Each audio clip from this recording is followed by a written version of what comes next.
கிருபை புதிதே, மாறாதது உந்தன் அன்பு.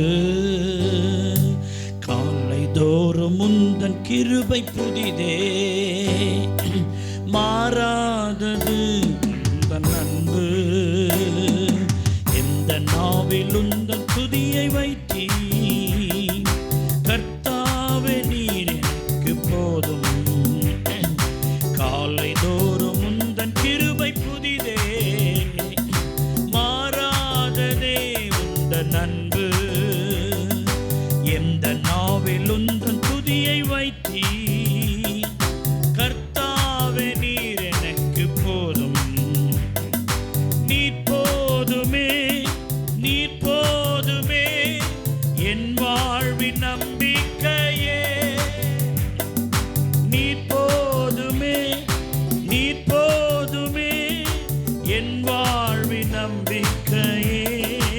சொல்லுங்க, நீர் போதுமே, நீர் போதுமே, என் வாழ்வின் நம்பிக்கையே. நீர் போதுமே, என் வாழ்வின் நம்பிக்கையே. காலை தோறும் உந்தன் கிருபை புதிது, மாறாததே உந்தன் அன்பு. எந்த நாவில் உந்தன் துதியை வைத்தீ, கர்த்தாவே நீர் எனக்கு போதும். சொல்லுங்க, நீர் போதுமே, நீர் போதுமே, என் வாழ்வின் நம்பிக்கையே. சொல்லுங்க, நீர் போதும், என் வாழ்வின் நம்பிக்கையே. ஹல்லேலூயா. நீர் போதுமே, என் வாழ்வின் நம்பிக்கையே. நீர் போதுமே, என் வாழ்வின் நம்பிக்கையே. இயேசுவின் நாமத்தில் ஜெபிக்கிறோம் நல்ல பிதாவே. யாத்ராகமம் 3ஆம் அதிகாரம் அதனுடைய 14வது வசனம். அதற்கு தேவன் இருக்கிறவராகவே இருக்கிறேன் என்று மோசேயுடனே சொல்லி, இருக்கிறேன் என்பவர் என்னை உங்களிடத்திற்கு அனுப்பினார் என்று இஸ்ரவேல் புத்திரரோடே சொல்வாயாக என்றார். கர்த்தருடைய நாமம் மகிமைப்படுவதாக. இந்த இருக்கிறேன் என்பவர் என்கிற தலைப்பில் இந்த வருஷத்தின் ஆரம்பத்திலிருந்து நாம் இந்த செய்தியை பார்த்து வருகிறோம். அன்றைக்கு குழம்பின மோசையை பார்த்து ஆண்டவர் சொன்னார், நான் இருக்கிறேன், நீ போ, தைரியமாக போ அப்படின்னு சொல்லி ஆண்டவர் ஒரு முக்கிய ஊழியத்துக்காக மோசையை அனுப்புகிறார். அதுவும் ரொம்ப கடினமான ஒரு விஷயம். பார்வோன்கிட்ட பேசி 430 வருஷம் அவன் அடிமையின் கீழே இருக்கிற ஜனங்களை விடுதலை கொண்டு ஆயிட்டு நீ எடுத்துகிட்டு வரணும்னு சொல்கிறது ரொம்ப சவாலான விஷயம். அவன் பயந்தான். ஆனால் ஆண்டவர் சொன்னார், நான் இருக்கிறேன், நீ போன்னு சொன்னார். அல்லேலூயா. நிறைய காரியங்கள் நமக்கு சவாலாக தான் இருக்குது இந்த உலகத்தில். இதை எப்படி முடிக்க போகிறேன், இதை எப்படி சாதிக்க போகிறேன், இந்த காரியத்தை வந்து எப்படி ஜெயம் எடுக்க போகிறேன், நிறைய விஷயங்கள் நமக்கு கண்களுக்கு முன்பதாக உண்டு. ஆனால் ஒரே ஒரு நம்பிக்கை தான், கர்த்தர் நம்ம கூட இருக்கிறார். அல்லேலூயா. இருக்கிறேன் என்ற நாமம் உள்ளவர் கூட இருக்கிறாரு. ஆகவே அதை வைத்து தான் நாம் போகிறோம். அல்லேலூயா. சொல்லுங்க, என்ன நம்பி போகல, எனக்குள் இருக்கிற ஒருவரை நம்பி போகிறேன். அவருடைய நாமம் இருக்கிறேன் என்பவர். கைகளை தட்டி ஆண்டவரை சோதரம் பண்ணுங்க. ஆனால் மோசே போய் பேசும்போது அவன் என்ன சொல்கிறான், பார்வோன் என்ன சொல்கிறான், யாத்ராகமம் 8:28 பார்வோன், நீங்கள் உங்கள் தேவனாகிய கர்த்தருக்கு வனாந்திரத்தில் பலியிடும்படி நான் உங்களை போக விடுவேன், ஆனால் ரொம்ப தூரம் என்ன செய்யாதீங்க, போகாதீங்க. இதுதான் நம்ம ரொம்ப நாளாக சிந்திச்சுட்டு வரோம். ரொம்ப தூரம் போகாதீங்கன்னு சோதர பார்வோன் சொல்கிறான். ஆனால் ஆண்டவர் சொல்கிறாரு, நீங்கள் போக வேண்டிய தூரம் வெகு தூரம்ன்றாரு. ஆண்டவர் இன்னும் நம்மளை நீச்சல் ஆழத்துக்கு போன்னு சொல்கிறாரு. இன்னும் ஜபத்தில் போ, இன்னும் வேதவாசி, இன்னும் பரிசுத்தமாறு அப்படின்றாரு. நமக்கு லிமிட்டே வைக்கல ஆண்டவர். ஆவிக்குரிய காரியத்துக்கு லிமிட்டே கிடையாது. ஆவிக்குரிய காரியத்தில் திருப்தி என்கிற வார்த்தைக்கே சோத்திரம் அங்கே இல்லை. பரிசுத்தமாக இருக்கிறியா, ஓகே அப்படின்ல, இன்னும் பரிசுத்தமாகுன்றார். நீதி செய்கிறியா, பரவாயில்ல அப்படின்ல, இன்னும் நீதி செய்கின்றார். கிருபையை பெற்றிருக்கிறியா, ஓகே அப்படின்ல, இன்னும் கிருபையை பெற்றுக்கோ. பலத்தை பெற்றிருக்கியா, சரி பரவாயில்லையே அப்படின்ல, இன்னும் பலன் பெற்றுக்கொள். அப்படித்தான் பைபிள் நமக்கு சொல்லுது. நீதியின் மேல பசியும் தாகமும் யாருக்கெல்லாம் இன்னும் இருக்கோ அவன் தான் பாக்கியவான்றாரு. ஆவிக்குரிய பசி அடங்கக்கூடாது, ஆவிக்குரிய தாகம் குறையக்கூடாது, அது இருந்துகிட்டே இருக்கணும். பசி எடுத்துக்கிட்டே இருந்தால் உடம்பு நல்லா இருக்குன்னு அர்த்தம். நேற்று சாப்பிட்ட சாப்பாடே இன்னும் நெஞ்சு மேலே இருக்குன்னா உனக்கு பாட்டு பாடுறதுக்கு நேரம் வந்துருச்சுன்னு அர்த்தம். தோத்திரம் இல்லை. காலங்கத்தாலே என்னடா பாஸ்டர் இப்படி சொல்கிறாரு அப்படின்னா மிஷின் கொஞ்சம் கோளாறாக இருக்குன்னு அர்த்தம். அதுக்கு முன்னாடி கல்லும் கரைஞ்சதே, இப்போ தயிர் சாதம் கூட என்ன செய்ய மாட்டேங்குது, கரைய மாட்டேங்குது. அப்படின்னா பாடியில் என்னமோ வீக் ஆயிடுச்சு. ஆவிக்குரிய வாழ்க்கையிலையும் வசனம் கேட்க விருப்பம் இல்லை, ஜெபம் பண்ண விருப்பம் இல்லை, சபைக்கு வர விருப்பம் இல்லை, போர் அடிக்குதுன்னா ஆவிக்குரிய கோளாறு, உன் ஆத்மா செத்துக்கிட்டு இருக்குது, ரொம்ப டேஞ்சர் கண்டிஷனில் இருக்கிறான்னு அர்த்தம். வசனம் கேட்க விருப்பமாக இருக்குது, ஆலயத்துக்கு வர விருப்பமாக இருக்குது, ஜெபம் பண்ண விருப்பமாக இருக்குதுன்னு ஓடி வரேன்னா நீங்கள் கரண்ட்டில் இருக்கிறீங்கன்னு அர்த்தம். அல்லேலூயா. வாலிப தம்பி, வாலிப தங்கச்சி, உங்கள் நிலைமை என்ன? சில நேரம் விசேஷ கூட்டம் வைக்கும்போது வர்றதுக்கு போர் அடிக்குது. உலகம் அவன் எவனா கூப்பிட்டா அங்கே போயிடுது. சர்ச்சுன்னா போரு, பைபிள்னா போரு, வசனம் கேட்குறதுனா போரு, அதுக்கு 1008 சாக்கு போக்க சொல்கிறது. இதெல்லாம் முன்னேறுவதற்கான வழி இல்லை. ஒருவேளை அந்த தாகமும் வாஞ்சை இல்லைன்னா உங்களை நீங்கள் தற்பரிசோதனை பண்ணி பார்க்கணும். ஏன் எனக்கு வாஞ்சை வரமாட்டேனுது, ஏன் எனக்கு கர்த்தருக்கு அடுத்த காரியத்தில் உற்சாகம் வரமாட்டேங்குது அப்படின்னு நீங்கள் அதை குறித்து பரிசோதனை பண்ணணும். நீங்கள் அப்போ தான் உங்கள் லைஃப் உருப்படும், நம்முடைய வாழ்க்கை நல்லா இருக்கும். ஜபம்னா பாவக கசப்பு, பைபிள்னா பாவ கசப்பு அப்படின்னு ஒரு விசுவாசியினுடைய மைண்ட் இருந்துச்சுன்னா நீங்கள் கவனம் செலுத்த வேண்டியது இருக்கிறதுன்னு அர்த்தம். சோத்திரம். அல்லேலூயா. சரி, பார்வான் போக வேண்டான்றான், ஆனால் நாங்கள் போகணும் அப்படின்னு மோசே சொல்கிறார். அதைத்தான் நம்ம சிந்திச்சுட்டு வரோம். எசேக்கியேல் 5:7 ஆகையால் கர்த்தராகி ஆண்டவர் சொல்லுகிறது என்னவென்றால், உங்களை சுற்றிலும் இருக்கிற புறஜாதிகளை பார்க்க நீங்கள் யாராக இருக்கணும், அதிகரிக்கணும். மச் மோர், இன்க்ரீஸ், நீங்கள் அதிகமாக இருக்கணும் அப்படின்னு கர்த்தர் விரும்புகிறாரு. இந்த பாருங்க, என் மேலே இருக்கிற பழியை நான் கழிக்கிறேங்க. நான் கர்த்தருடைய வசனத்தை கலப்பில்லாமல் உத்தரவாதத்தோடு நான் அதை பிரசங்கம் பண்ணுறேன். ஆனால் நீங்கள் கேட்டு 5 பிரசங்கத்தில் இது ஒரு 6வது பிரசங்கமாக கேட்டு விட்டுட்டு போனீங்கன்னா அதுக்கு நீங்கள் கணக்கு கொடுத்தே ஆகணும். சோத்திரம். கர்த்தருடைய வார்த்தைக்கு கீழ்ப்படியணும், ஒப்பு கொடுக்கணும். நம்ம எபேசியர் 1:23 கடந்த 2 வாரமாக நம்ம தியானிச்சிட்டோம். இது 3வது வாரமாக இந்த வசனத்தை தியானிக்கிறோம். என்ன? எல்லாவற்றையும் எல்லாவற்றாலும் நிரப்புகிறவருடைய நிறைவாகிய சரீரமான சபை. வசனத்தையே மாற்றல பாருங்க. எபேசியர் 1:23 எல்லாவற்றையும் எல்லாவற்றாலும் நிரப்புகிறவருடைய நிறைவாகிய சரீரமான சபைக்கு அவரை எல்லாவற்றுக்கும் மேலாக தம்மை தலையாக என்ன செய்தார், தந்தருளினார். நிறைவு. இந்த வார்த்தையை பாருங்க, நிறைவு. பி ஃபில். ஒரு சபை நிறைவாக இருக்கணும். ஒரு விசுவாசி எப்படி இருக்கணும், நிறைவாக இருக்கணும். அறக்குறையாக இருக்கக்கூடாது. அறக்குடம் தழும்பாது. நிறைக்குடமா இருந்தால் தழும்ப மாட்டாங்க அப்படிலாம் சொல்லுவாங்க இல்லையா? அப்போ அறக்குடமாக நம்ம குடம் இருக்கக்கூடாது. நம்முடைய குடம் நிரம்பி வழிகிற குடமாக இருக்கணும். தாவீது சொன்னார், என் பாத்திரம் நிரம்பி என்ன செய்யுது, வழியுதுன்றார். ஆவிக்குரிய காரியங்கள் நமக்குள்ள நிரம்ப இருக்கணும். சும்மா கொஞ்சம் சும்மா அப்படின்னு இருக்கக்கூடாது, நிரம்பி வழியணும். அதில் வெளிப்படுத்தல் 2 நாளாக நம்ம தியானிச்சுட்டு வரோம். கடந்த 2 வாரமாக தியானிக்கிறது 3வது வாரம். ஆனாலும் நீ ஆதியில் கொண்டிருந்த அன்பை விட்டா என்று உன் பேரில் எனக்கு என்ன இருக்கு, சபை நிறைவாக இருக்கணும். ஆனால் இந்த சபை எப்படி இருக்குதுங்க, குறைவாக இருக்குன்னு ஆண்டவர் சொல்கிறார். நிறைய காரியத்தை சொல்கிறாரு, சொல்லிட்டு சொல்கிறாரு, ஆனாலும் நீ ஆதியில் கொண்டிருந்த அன்பை, அந்த அன்பை குறித்து நம்ம பார்க்குறோம். ஆதியில் என் மேலே வச்சிருந்த நீ அன்பை இப்போ நீ விட்டுட்டன்றார். பாருங்க, விட்டுட்ட அப்படின்றார். ஆதியில் என் மேலே அவ்வளோ அன்பாக இருந்த, என்னென்னா உனக்கு ரொம்ப பிடிக்கும், நான் தான் உனக்கு எல்லாம் அப்படின்ற மாதிரி நீ இருந்த. ஆனால் இப்போ என்ன கொஞ்சம் வச்சிருக்க, உலகத்தையும் கொஞ்சம் வச்சிருக்கிற. இப்போ ஷேர் பண்ணிட்ட. இப்போ அன்பு குறைஞ்சி போச்சு. இப்போயும் நீ சர்ச்சுக்கு வர, ஆனால் அன்னைக்கு இருந்த மாதிரி இல்லை நீ அப்படின்னு ஆண்டவர் வருத்தப்படுறார். நம்முடைய தேவன் பாராட்டுகிற தேவன். கவனிக்கணும், நீங்கள் நம்மளை பற்றி நேரமாக குறை சொல்லிக்கினே இருக்கிற ஆண்டவர் இல்லை, நம்மளை பாராட்டுகிற ஒரு ஆண்டவர். ஒரு முறை பாருங்க, 100க்கு அதிபதியினுடைய விசுவாசத்தை கண்டு என்ன செஞ்சாரு? இஸ்ரவேலிலும் இப்படிப்பட்ட விசுவாசம் என்ன செய்யல, காணவே இல்லைன்னு அங்க ஒரு அப்ரிஷியேட் பண்றாரு பாருங்க, பாராட்டுறாரு பாருங்க.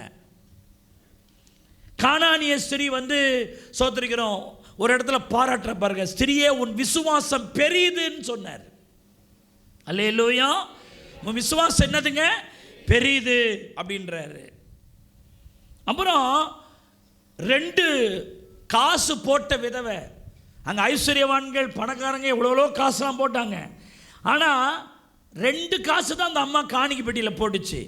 அவனுடைய அர்த்தம் என்னன்னா, அந்த 2 காசை தவிர வேற காசு அந்த அம்மாகிட்ட இல்லவே இல்லை. அது ஆண்டவர் பார்க்குறாரு பாருங்க. ஆண்டவருக்கு நம்ம எவ்வளோ போடுறோம், நம்ம எவ்வளோ வச்சிருக்கிறோன்னு அவர் கணக்கு பார்க்குறாரு பாருங்க. எப்படி போடுறான்றதை பார்க்குறாரு ஆண்டவர். பார்த்துட்டு அவர் சொல்கிறாரு, எல்லாரும் போட்டதை விட இந்த ஸ்திரீ போட்டது எனக்கு ரொம்ப சந்தோஷம். ஏன்னா தன் ஜீவனத்துக்கு உண்டானவள் எல்லாத்தையும் என்ன செஞ்சிட்டா, போட்டு. ஆகவே இவள் அதிகம் போட்டாள்னு பாராட்டுறாரு. அல்லேலூயா. அதிகம், எனக்கு அதிகமாக அதை செஞ்சான்னு பாராட்டு. அப்போது இயேசுவிட நற்சாட்சி பெற்றவங்க, இயேசுவிட பாராட்டு பெற்றவங்க ரொம்ப பேர். அதில் ரொம்ப முக்கியமான ஒரு பாராட்டு, ஒரு ஸ்திரியை பார்த்த ஆண்டவர் லூக்கா 7:47 சொல்கிறாரு, இவள் மிகவும் அன்பு கூர்ந்தாளே. எவ்வளோ அருமையான பாராட்டு இல்லை? இவள் மிகவும் என்னிடத்தில் என்ன கூர்ந்தாள்? அன்பு கூர்ந்தாள். பாராட்டுறார், மன நிறைந்து பாராட்டுறார். எபேசு சபை என்ன சொல்றாருங்க? நீ ஆதியில் கொண்டிருந்த அன்பை விட்டா என்று உன் பேரில் எனக்கு என்ன இருக்குது, குறை இருக்குன்றாரு. ஆனால் இந்த ஸ்திரியை சொல்றாரு, இவள் மிகவும் அன்பு கூர்ந்தாள். என் மேல சும்மா அன்பு கூர்ந்த ஒரு ஸ்திரீ இல்ல, என் மேல ரொம்ப மச் மோர் லவ், என் மேல மிகுந்த அன்பை அவள் கூர்ந்தாள். எவ்வளவு அன்பு கூற முடியுமோ அவ்வளவு அன்பை என் மேல கூர்ந்தாள். என் பாதங்களை கண்ணீர்னால நினைச்சா, அவ தலைமயிரை கொண்டு என் பாதங்களை தொடச்சா, என் பாதங்களை ஓயாம முத்தமிட்டான். ஓயவே இல்லையாங்க, முத்தமா ஆண்டவருடைய பாதத்துக்கு முத்தமா கொடுக்குறான். ஆண்டவருடைய பாதம் நனையக்கூடிய அளவுக்கு கண்ணீர். அது என்ன கண்ணீர் தெரியுமா? எனக்கு புடவை வாங்கி தரல, ஜாக்கெட் வாங்கி தரல, எங்கள் வீட்டுக்காரன் அடிச்சுட்டான், குத்தி விட்டான். சில இதெல்லாம் இங்கே உட்காந்து அது மாதிரி அழுதுன்னு கிடக்கும். பக்தின்ற பேரில் தோத்திரம். உன் கண்ணீர் செல்லா கண்ணீர். ஆனால் அந்த அம்மா அப்படி இல்லை. என் வாழ்க்கை பாவத்தில் நிறைஞ்சிருந்ததே, என் வாழ்க்கையை உருப்பட வச்சிங்களே, என் பாவத்தெல்லாம் மன்னிச்சிங்களே, என்னையும் ஒரு மனுஷியாக மாற்றினீங்களே, என்னை தேடி வந்தீங்களே, என்னை ரசித்தீங்களே, எனக்காக மறிச்சிங்களே, என் மேலே கண்ணை வச்சிங்களே, என் குடும்பத்தை இதுவரைக்கும் ஆதரித்து வந்தீங்களே, இதுவரைக்கும் எனக்கு நன்மை செஞ்சீங்களே, பாவின்னு ஸ்திரீன்னு அழைக்கப்பட்ட இந்த பகுதியில் என்னை பரிசுத்த ஸ்திரீயாக மாற்றிருக்கிறீங்களப்பா. நன்றினால், அவர் மேலே உள்ள அன்பினால் அழுகுறான். ஆனால் சபையில் அப்படி நிறைய பேர் அழுவுறது இல்லை. அவங்களுடைய சோகம், வருத்தம், போன வாரம் போன இதில் நடந்தது, கடன் அடையில, சோத்திரம் அது கிடைக்கல, இது கிடைக்கலன்னு இங்கே சும்மா மிக்ஸ் பண்ணி ஒரு அழுதுட்டு போடுறது. வாழ்க்கையே மாறாது உன் வாழ்க்கை. அந்த கண்ணீர்லாம் ஆண்டவரை சோத்திரிக்கிறோம், வருத்தம் உண்டாக்கிடும் ஆண்டவருக்கு. நீ அழுதுக்குனே கிடக்க வேண்டியதுதான். கர்த்தருக்கு முன்னாடி வந்து அந்த கண்ணீர் வரக்கூடாது. அவருடைய அன்பை நினைச்சு, அவர் என் மேலே எவ்வளோ அன்பு வச்சாரு, அவர் எனக்கு எவ்வளவு நல்லவராக இருந்தார், அவர் எனக்கு எவ்வளோ வல்லவராக இருந்தார், அதை நினைக்கும் பொழுதும் கண்ணிலிருந்து கண்ணீர் பொங்கணும். ஹல்லேலூயா. அப்படி அழுத அந்த மகளைத்தான் அவர் சொல்றாரு, இவள் மிகவும் என்னிடத்தில் என்ன கூர்ந்தான், அன்பு கூர்ந்தான். அப்படி அன்பு கூர்றோமா? அவரை பேரை கேட்ட உடனே நமக்கு கண்ணு கலங்குதா? அவர் செஞ்ச நன்மையெல்லாம் அவங்க கண்ணுக்கு முன்னாடி வருதா? நிறைய நேரம் இப்போ இருக்கிற பிரச்சனைகளை சொல்லி முறுமுறுத்து, ஆமாம் என்னத்தான் ஆண்டவர் என்னத்தான் இப்படியே போனால் ஆண்டவர் சொல்கிறாரு, என் மேலே உனக்கு அன்பே இல்லை பாரு அப்படின்றார். நீ இந்த உலகத்தை விட்டு போகிற வரைக்கும் உனக்கு 1000 பிரச்சனை வந்துக்கிட்டு இருக்கும். அதல்ல, தேவன் செய்த ஒவ்வொரு நன்மைகளையும் அவர் சமூகத்தில் வரும்பொழுதெல்லாம் நினைத்து நினைத்து நினைத்து, அப்பா நான் உங்களை ரொம்ப நேசிக்கிறப்பா, உங்களை ரொம்ப விரும்புகிறப்பான்னு அந்த அன்பினால் நம்ம நிரம்பணும். கையை தட்டி கர்த்தரை ஸ்தோத்திரம் பண்ணுங்க. கர்த்தர் உங்களை பாராட்டும்படி அவரில் அன்பு கூறுங்கள். ஹல்லேலூயா. பாருங்க, இந்த பெண்மணி இயேசுவினால் சோத்திரிக்கிறோம் பாராட்டாம இயேசுவால இருக்க முடியல. பாருங்க, அவர் வாய் திறந்து சொல்றாரு, இவள் என்னிடத்தில் மிகவும் அன்பு கூர்ந்தாள். மற்றவளெல்லாம் கம்பேர் பண்றாரு, நீங்க என் மேல அப்படி அன்பு கூறல. குஷ்டரோகியா இருந்த ஒரு சீமோன் சுகமானான்னு ஆண்டவரை வீட்டுக்கு கூப்பிட்டவன் அவனை பாராட்டல, தன்னை வீட்டுக்கு கூப்பிட்டவனை பாராட்டல. நீ என் பாதங்களுக்கு தண்ணீர் கொடுக்கல, என்னை துடைக்கல, எனக்கு முத்தரம் கொடுக்கல, ஆனால் இவளோ என்னில் மிகவும் அன்பு கூர்ந்தாள். சபையில் நிறைய பேர் வரலாம், எல்லாரும் இயேசுவினுடைய பிள்ளைகள்னு சொல்லலாம், ஆனால் ஆண்டவர் உன்னை பாராட்டும்படி நீ அவரிடத்தில் அன்பு கூர்றாயா? அதான் நாங்கள் இருக்கிற விஷயம். எந்த நேரமும் உலகம் லௌகிகம் அதுக்கு அதிலேயே வாழ்ந்துட்டு இருக்கிறோமே. போவோம், ஆண்டோடைய சமூகத்தில் போவோம். ஒரு மீட்டிங்கை சொல்லியிருக்கிறாரு பாஸ்டர், போய் கர்த்தருடைய சமூகத்தில் உட்காருவோம். அன்பு இருந்தால் தானே நீ வருவ. உனக்கு தான் அன்பே இல்லையே, சும்மா எல்லாம் ஓட்டிக்கிட்டு இருக்கிற. எல்லாத்துக்கும் ஒரு நாள் நியாய தீர்ப்பு உண்டுன்னு மறந்துடாதீங்க. கர்த்தர் உன்னை பாராட்டும்படி அவரில் அன்பு கூறுகிறாயா? என் மகனே, என் மகளே, என்னிடத்தில் அன்பு கூர்ந்தால் என்று உங்களை குறித்து ஆண்டவர் சொல்வாரா? இந்த கூட்டத்தில் வந்திருக்கிற உங்களை குறித்து ஆண்டவர் சொல்வாரா? இந்த உலகத்திலேயே சோத்திரம், நீ படித்த பட்டம் பதவி அதெல்லாம் இல்லை. ஆண்டவர் உன்னை பார்த்து, என் பிள்ளை என் மேலே மிகவும் அன்பு கூர்ந்தான்னு ஒரு பாராட்டை வாங்கினு வச்சுங்க, அது எல்லா பட்டங்களை விட பெரிய பட்டம் அது. அல்லேலூயா. நம்முடைய ஆண்டவர் அன்புள்ளவர், அவர் அன்பாகவே இருக்கிறார். அந்த அன்புக்காக தன்னை தானே நமக்காய் தந்தார். அல்லேலூயா. அவருடைய எதிர்பார்ப்பு உன் காணிக்கை இல்லை, உன் பலி இல்லை, நீ செய்கிற ஊழியங்கள் அல்ல, அதெல்லாம் 2வது பட்சம்தான். எல்லாவற்றுக்கும் மேலாக முழு இருதயத்தோடு முழு ஆத்துமாவோடு அவரில் அன்பு கூறுவதே அவருடைய பிரதான கட்டளையா இருக்குது. என்ன கட்டளை? அப்ப கட்டளைன்னு இருக்கு, பிரதான கட்டளைன்னு இருக்கு. கட்டளை முக்கியம்தான், அதை விட பிரதான கட்டளை முக்கியம். விளங்குதா உங்களுக்கு? ஹல்லேலூயா. எல்லாம் சொல்லுங்க, கட்டளைகள் இருக்கு, அது அவசியம், அதை கடைபிடிக்கணும். அதை விட மேலாக பிரதான கட்டளை இருக்குது. எல்லாம் சொல்லுங்க, அது என்ன? என் முழு ஆத்மாவோடும் என் முழு பலத்தோடும் என் முழு சிந்தையோடும் நான் கர்த்தரில் அன்பு கூற வேண்டும். கைகளை தட்டி ஆண்டவரை ஸ்தோத்திரம் பண்ணி. அன்பற்ற உலகில் வாழ்றோம். இயேசு அன்பற்ற இந்த உலகத்தில் தான் வந்தார். பைபிள் சொல்லுது, ஏசாயா 53:3 அவர் அசட்டை பண்ணப்பட்டார், மனுஷரால் புறக்கணிக்கப்பட்டார், துக்கம் நிறைந்தவராக இருந்தார், பாடு அனுபவித்தவராக இருந்தார். அவரை விட்டு நம்முடைய முகங்களை மறைச்சுக்கிட்டோம். யோவான் 1:11 சொல்லுது, அவர் தம்முடைய சொந்தமானதில் வந்தால் அவருடைய சொந்தமானவர்கள் அவர் என்ன செய்யல? ஏற்றுக்கொள்ளல. நரிகளுக்கெல்லாம் குழி இருந்தது அப்படின்றாரு. நரின்னா யாரை சொல்றாரு? ராஜாக்களை சொல்றாரு. அந்த ஏரோது என்கிற நரிக்கு போய் சொல்லுங்கள்னு சொன்னார்ல பைபிள்ல.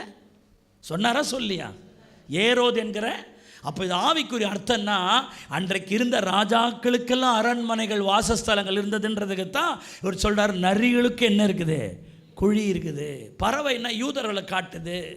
பறவைகளுக்கு என்ன இருக்குது? கூடு இருக்குது. ஆனால் மனுஷகுமாரனுக்கோ தலை சாய்க்க என்ன இல்லை? இடமில்லை. அவர் பிறக்கிற அந்த நாளில் சத்திரக்காரன் கூட தன்னிடத்தில் இடமில்லை என்று சொன்னான். அவர் இந்த உலகத்தில் எதுவுமே சொந்தம் இல்லை. அவர் ஜீவனை விட்டு தலையை சாய்க்கும் போது கூட அவர் தோளில் தான் சாய்ந்தார், ஒரு தோலும் அவருக்கு இல்லை. ஆனால் அப்படிப்பட்ட அப்படி இந்த இயேசு தான் நம்ம மேலே மனதுருக்கம் உடையவராக இருந்தார். அவருக்கும் அங்கே அன்பு செலுத்தவோ அரவணைக்க யாரும் இல்லை. ஆனால் நம்ம மேலே மனதுருக்கம் உடையவராக இருந்து எத்தனையோ அற்புதங்களையும் அதிசயங்களையும் செய்கிறார். அல்லேலூயா. அந்த அதிசயங்களையும் அற்புதங்களையும் பெற்ற ஜனங்கள் தான் ஒரு முறை அவரை சிலுவையில் அறையும்னு என்ன செஞ்சாங்க, சொன்னாங்க. கலகக்காரனை தெரிந்து கொண்டு தம் மேலே அன்பு கூறுகிற இயேசுவை புறக்கணித்தது இந்த உலகம். இந்த அன்பற்ற உலகில் கர்த்தர் ஒரு பெண்மணியை அவர் வாழ்ந்த நாட்களில் இந்த பூமியில் இருந்த அந்த 3.5 ஆண்டு ஊழியத்தில் அவர் ஒரு பெண்மணியை பாராட்டுறாரு. இவள் மிகவும் என்னிடத்தில் அன்பு கூர்ந்தாள். நீங்கள் அந்த சப்ஜெக்டை வாசி பார்த்தீங்கன்னா அவள் வாயை திறந்த ஆண்டவர்கிட்ட ஒரு வார்த்தையும் பேசினதா பைபிள் இல்லை. ஆண்டவரை பார்த்தா அப்படி இப்படின்னு அவள் எதுவுமே சொல்லலை. அவருடைய செய்கை தாங்க இருந்தது. அழுவுறா அழுதுகிட்டே இருக்கிற அந்த பாதத்தில் உட்காந்து துடைக்கிறாள். இந்த ஸ்திரீகளுக்கு இந்த முடியெல்லாம் ரொம்ப முக்கியம் இல்லை? அடர்த்தியாய் வளருவது எப்படி, நீளமாய் வளருவது எப்படி, கருப்பாய் இருப்பது எப்படி, சுருளாய் இருப்பது எப்படி, ஸ்ட்ரைட்டிங் பண்ணுவது எப்படி, அந்த முடிக்கே வாழ்நாள் போகுது. தோத்திரம். அதை எவ்வளோ பாதுகாக்கணும், என்ன செய்யணும்? ஒரு அம்மா ஜெபம் பண்ணது, கொண்ட போகிறதுக்காச்சும் முடி இருக்கணும் பாஸ்டர், ஜெபம் பண்ணுங்கன்னது. இன்னொன்று தேங்காய் எண்ணெய் கொடுத்து, பாஸ்டர் இது தடவுறேன். அப்போது இதெல்லாம் பாஸ்டர்கிட்ட சொல்லக்கூடாது, உன் பேரை சொல்லலைன்னு நான் சோத்திரம். சரி, அதுக்காக நீ நான் அப்போ உண்மையாக தானே உனக்கு ஜெபம் பண்ண, நான் இப்போ எதுக்காக சொல்ல வரேன்னா, அதுக்கெல்லாம் இவ்வளோ முக்கியம் கொடுக்குறிய, இயேசுவுக்கு கொடுத்தியா? அதான் அங்கே இருக்கிற விஷயம். அல்லேலூயா. அப்போ வாயை திறக்கல. பெண்களை பொறுத்த வரைக்கும் முடி வந்து அவங்களுக்கு ரொம்ப முக்கியம் இல்லையா? ஆனால் தன்னுடைய முக்கியம் என்பதெல்லாம் கருதல, அதை துடைப்பதற்காக பயன்படுத்த. அதுக்காக சொல்கிறேன். அல்லேலூயா. ஓயாம முத்தமிடுகிறாள். அவருடைய கையில் இல்லை, அவருடைய உடம்புல, அந்த காலில் கொடுத்துட்டே இருக்கிறாள். காரணம் அவ்வளோ அன்பு. வாய் திறந்த ஒன்றும் பேசலை, ஆனால் அவள் இருதயம் இயேசுவின் அன்பில் பொங்கி பொங்கி பொங்கி பொங்கி பொங்கி பொங்கி வழியுதுங்க. அல்லேலூயா. அதான் சின்ன வயசுல எங்களுக்கு இந்த பாட்டை சொல்லி கொடுப்பாங்க. என்னுள்ளம் தேவன் பால் பொங்கி வழியுதே, என்னை ரட்சித்தார் நான் நாடி பாடுவே, என் வாரும் அறியாது என் உள்ளம் பொங்குதே, என் உள்ளம் பொங்கி பொங்கி பொங்கி பொங்கி வழியுதே. இல்லை, என் உள்ளம் பொங்கி பொங்கி வழியுது. அவரை நினைச்சு ரொமேனியா தேசத்தில் ஒரு முறை இராணுவத்தின் மிரட்டல்களினால கிறிஸ்தவர்கள் கிறிஸ்துவை மறுதலித்து வேதாகமத்தை காரி துப்பிட்டு போகணும் அப்படின்னு ஒரு சட்டத்தை போடுறான். ஒவ்வொரு கிறிஸ்தவரும் அந்த பைபிளை காரி துப்பிட்டு போகிறான். ஏன்னா நீ அப்படி செய்யலைன்னா உன்னை சித்திரவதை பண்ணுவேன், உன்னை கொல்லுவேன்னு மிரட்டுறான். ஒவ்வொரு கிறிஸ்தவனும் ரட்சிக்கப்பட்டவன் தான்.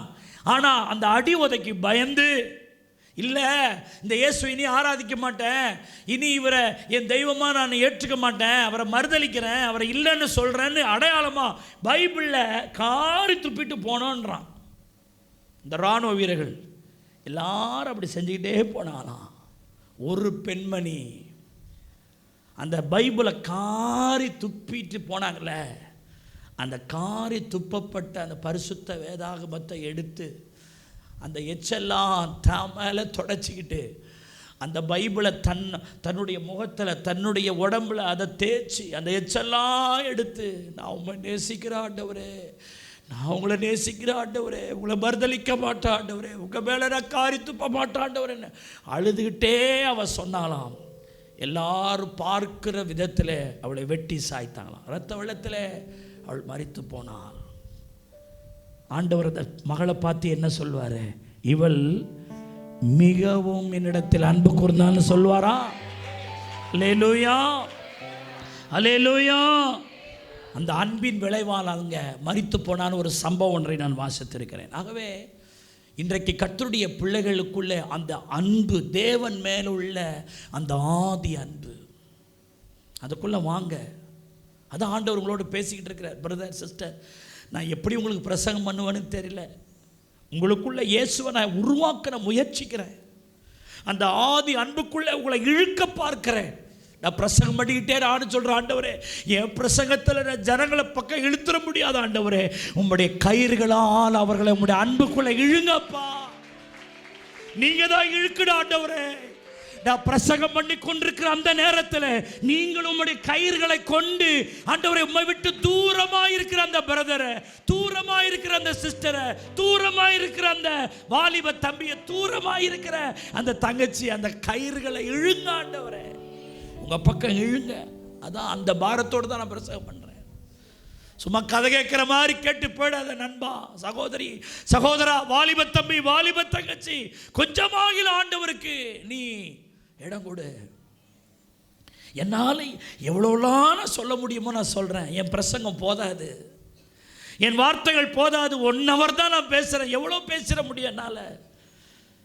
ஆனால் தேவனுடைய பிள்ளைகளை நான் உங்களை ஊக்குவிக்கிறேன், அவ்வளோதான். உங்களை தூண்டுகிறேன், உங்களுக்குள்ளே சோத்திருக்கிறோம் அந்த ஆதி அன்புக்குள்ளே வரணும் என்று நான் உங்களை இழுக்க பார்க்குறேன். நான் ஒரு மனுஷன், அற்ப மனுஷன், நான் என்ன செய்ய முடியும்? இன்றைக்கு ஆண்டவர் உங்களோடு உணர்த்துவாராக. ஆதி அன்பிலே ஒருவன் இருப்பானானால் அவனுடைய அடையாளம் என்ன? அதை நம்ம பார்த்துட்டு வரோம் இல்லையா? அடையாளம் என்ன? ஒரு அடையாளம் சொன்னேன், அவருடைய கற்பனைகளை அவங்க என்ன செய்வாங்க? கை கொள்வாங்க. போன வாரத்துக்கு முந்தின வாரம் நான் சொன்னேன், அவருக்கு செவி கொடுப்பாங்க. அவர்கள் அன்பு கூறுறவங்களுடைய இன்னொரு அடையாளம் என்ன? உபாகமம் 30வது அதிகாரம் 20வது வசனத்தை பாருங்க. ஸ்கிப் பண்ணி போட்டிருப்பாங்க பாருங்க. உன் தேவனாகிய கர்த்தரில் அன்பு கூர்ந்து அவரை பற்றி கொள்வாயாக. அவரை பற்றி கொள்வாயாக. அவரை பற்றி கொள்ளுதல், அவரை உடும்பு பிடியா பிடிச்சுக்குவாங்க. அவங்க தான் ஆண்டவர் மேலே அந்த ஆதி அன்பில் இருக்கிறவருடைய அடையாளம் இது. எல்லாரும் இந்த வார்த்தையை சொல்லுங்கள். உன் தேவனாகிய கர்த்தரில் அன்பு கூர்ந்து அவரை பற்றி கொள்வாயாக. இன்னொரு முறை சொல்லுங்க. உன் தேவனாகிய கர்த்தரில் அன்பு கூர்ந்து அவரை பற்றி கொள்வாயாக. அந்த அந்த அன்புல அவங்க பற்றுதலாக இருப்பாங்க. அந்த அன்பை விட்டு அவங்க வெளியே வரமாட்டாங்க. அதான் ஆதி அன்பில் இருக்கிறவங்க. தொட்டும் தொடாமல் இருக்கிறவங்க கிடையாது. ஆனால் தான் ரோமர் 8ஆம் அதிகாரம் 36லேருந்து 39 வரைக்கும் பவுல் சொல்லுகிறார், கிறிஸ்துவின் அன்பை விட்டு நம்மை பிரிப்பவன் யார் என்ற கேள்வியோடு அந்த வசனம் ஆரம்பிக்குது. கிறிஸ்துவின் அன்பை விட்டு நம்மை பிரிப்பவன் யார்? உபத்திரவமோ, வியாகுலமோ, துன்பமோ, பசியோ, நிர்வாணமோ, நாசமோசமோ? அருமையான தேவனுடைய பிள்ளைகளை 37 இவைகள் எல்லாவற்றிலேயும் நாம் நம்மில் அன்பு கூறுகிறவராலே முற்றிலும் ஜெயம் கொள்ளுகிறவர்களாக இருக்கிறோமே.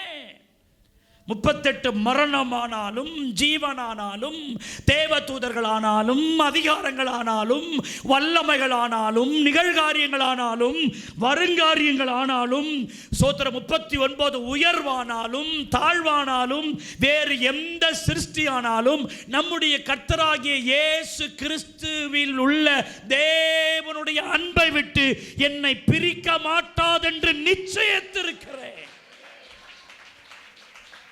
ரொம்ப கான்ஃபிடென்ட்டாக பவுல் சொல்றார், எனக்கு தெரியும் அந்த அன்பை விட்டு எவனாலும் என்னை பிரிக்க முடியாது. வசனம் என்ன எப்படி ஆரம்பிச்சது? 36 நம்மை பிரிப்பவன் யார் என்று ஆரம்பித்து முடியும் போது பவுல் ரொம்ப நிச்சயமாய் சொல்லுகிறார், என்னை ஒருவனும் ஒரு காலமும் கிறிஸ்துவின் அன்பிலிருந்து யார் என்னை பிரிக்க முடியாது. ஏனென்றால் அவரை அன்பு கூறுகிறவர்கள் அவரை பற்றி கொண்டிருக்கிறார்கள். கைகளை தட்டி ஆண்டவரை ஸ்தோத்திரம் பண்ணு. உபத்திரம் என்னை பிரிச்சிருமா? வியாகுலம் எனக்கு வர்ற எவ்வளோ வியாகுலம் தான் வருது. கிறிஸ்துவின் அன்பை விட்டு என்னை பிரிச்சிட முடியுமா? துன்பம் பிரிச்சிட முடியுமா? பசி பிரிச்சிட முடியுமா? நிர்வாணமோ, நாசமோசமோ, எதுவும் அவரை நான் பற்றிட்டு இருக்கிறனே, அந்த பற்றுதலில் இருந்து யார் என்னை பிரிக்க முடியாது. ஏன்னா அவர் மேல அவ்வளவு அவ்வளவு அவ்வளவு கைகளை தட்டி அவ்வளவு அன்பு வச்சிருக்கிறேன். எத்தனை பேர் இப்படி சொல்ல முடியும்? இது ஆதி அன்பு. எது வந்தாலும் அவர் மேலே அவர் பிடிச்சிருக்கிற அந்த பிடியிலிருந்து தளர மாட்டேன்னு சொல்கிறது ஆதி அன்பு. அப்படியே அந்த பிடி தளர்ந்து ஒரு நேரம் அவரை பிடிக்கிறது, ஒரு நேரம் விட்டுறது, ஒரு நேரம் பிடிக்கிறது, ஒரு நேரம் விட்டுறதெல்லாம் ஆண்டவர் அந்த ஆதி அன்பில் சேர்க்க மாட்டார். விடாமல் நான் அவரை பற்றி கொண்டிருப்பேன். அல்லேலூயா. மனவாட்டி அப்படித்தான் சொல்ற, அவரை விடாமல் என்ன செய்து கொண்டிருக்கிறேன், பற்றி கொண்டிருக்கிறேன். இன்னும் கொஞ்ச காலத்தில் அவருடைய கோபம் பற்றி எரியும். அவரை அண்டிக் கொள்றவங்க தான் பாக்கியவான். உபாகமம் 11:22 சொல்லுது, நீங்கள் உங்கள் தேவனாகிய கர்த்தரிடத்தில் அன்பு கூர்ந்து அவரை பற்றி கொண்டிருக்கும்படிக்கு. இந்த வசனம் உபாகமத்தில் நிறைய இடத்துல வருது. அவரில் அன்பு கூர்ந்து அவரை பற்றி கொண்டிருக்கும்படிக்கின்ற வார்த்தை. யோசுவா 23:8-11 ஆகிய வசனத்தை பாருங்க. இந்நாள் மட்டும் நீங்கள் செய்தது போல உங்கள் தேவனாகி கர்த்தரை பற்றி கொண்டிருங்கள் என்று சொல்லிவிட்டு 11ஆம் வசனம், ஆகையால் உங்கள் தேவனாகிய கர்த்தரில் அன்பு கூறும்படி உங்கள் ஆத்துமாக்களை குறித்து மிகவும் எச்சரிக்கையாயிருங்கள். அவரை பற்றி கொள்வது, அவங்க தான் ஆண்டவர் மேலே அந்த ஆதி அன்பில் இருக்கிறாங்க. நீங்கள் எப்படி இருக்கீங்களா பிரதர் சிஸ்டர்? தாவீது சொல்றார் 101:3 சொல்றாரு, நீ தீங்கான காரியத்தை என் கண்முன் வைக்க மாட்டேன், வழி விலகிறவனுடைய செய்கையை வெறுக்கிறேன், அது என்னை பற்றாது. உலகமான காரியங்கள் மேலே எனக்கு பற்றுதல் இல்லை. நான் யாரை மட்டும் பற்றி இருக்கிறேன்? கிறிஸ்துவை மட்டும். அவரில் அன்பு கூர்ந்தவரை பற்றி இருக்கிறேன். ஹல்லேலூயா. இந்த பற்றி கொள்ளுதலை நான் இன்னும் கொஞ்சம் டீப்பாக உங்களுக்கு சொல்லணும்னா, உங்களுக்கு எல்லாருக்கும் தெரிஞ்ச வசனம் ஏசாயா 26:3. அந்த பற்றி கொள்ளுதலில் இம்பார்ட்டன்ட் பண்ணுறேன். உம்மை உறுதியாய் பற்றி கொண்ட மனதை உடையவன். நல்ல கவனிங்க, உம்மை உறுதியாய் பற்றி கொண்டிருக்கிற மனதை உடையவன். இந்த வேர்டை மட்டும் பாருங்க. அப்படியானால் பற்றி கொள்ளுதல் என்பது அந்த உறுதியை காட்டுது. விடமாட்டேன் நான். கொடிகாத்த குமரன் ஒருத்தர் இருந்தான்னு நம்ம படிக்கிறோம் புஸ்தகங்களில். வெள்ளைக்காரன் எவ்வளோ அடித்தாலும் எதை விடவே இல்லையா? தேசிய கொடியை விடவே இல்லை, அப்படியே பிடித்து கொண்டே செத்து போனான் என்று பார்க்குறோம். அதை குறித்து நினைவு கூறுறாங்க. அதனால் அவனுக்கு ஏதாவது புண்ணியமாக கொஞ்சம் யோசிச்சு பாருங்க. ஆனால் அதை விட கர்த்தரை பிடித்திருப்பது எத்தனை பாக்கியம். அல்லேலூயா, அல்லேலூயா. அப்போ அந்த பற்றி கொள்ளுதல் ரொம்ப முக்கியம். எபிரேயர் 3:14 பாருங்க. சோதரர், எபிரேயர் 3:14, முடிவு பரியந்தமும் உறுதியாய் பற்றி கொண்டிருப்போமாகில் கிறிஸ்துவிடத்தில் பங்குள்ளவர்களாக இருக்கிறோம். எது வரைக்கும் பற்றி கொண்டிருக்கணும்? முடிவு பரியந்தமும் உறுதியாய் அவரை பற்றி கொண்டிருப்போம். அப்போ உறுதி, பற்றி கொள்ளுதல் எல்லாம் அதனுடைய இணை வார்த்தைகள். முடிவு பரியந்தமோ உறுதியாய் அவருடைய பற்றி கொண்டிருக்கிறது. ஒரு காலகட்டத்தில் நகோமி தன்னுடைய 2 மருமகள்கள், ஒருத்தவங்க பேர் ரூத்து, ஒருத்தவங்க பேர் ஓர்பால், 2 பேருடைய புருஷனும் செத்து போயிட்டான், நகோமி புருஷனும் செத்து போயிட்டான். நகோமி சொல்லிருச்சு, நான் எங்கள் ஊர் பார்த்து போகிறேன், அதனால் நீங்களாம் சோத்திரம் வாலிப பிள்ளைகளாக இருக்கிறீங்க, உங்கள் வீட்டோடு போயிடுங்க, அவங்க உங்களுக்கு நல்ல மாப்பிள்ளையை பார்த்து கல்யாணம் பண்ணி வைப்பாங்க, நான் என் ஊர் போய் சேர்றேன் அப்படின்னு மோவாப்பிலேருந்து பெத்லகேமுக்கு போகிறதுக்காக அந்த அம்மா முயற்சி எடுத்த பொழுது 2 மருமகளும் நான் உங்கள் கூடத்தான் வருவோன்னாங்களாம். ஆனால் நகோமி சொன்னாலாம், என் கூட வந்தால் நான் உங்களுக்கு ஒன்று நன்மைகள் எதுவும் செய்ய முடியாது, நானே ஒன்றும் இல்லாதவளாக இருக்கிறேன் அப்படின்னு. உடனே ஓர்பால் முத்தமிட்டுட்டு என்ன செஞ்சிட்டான்?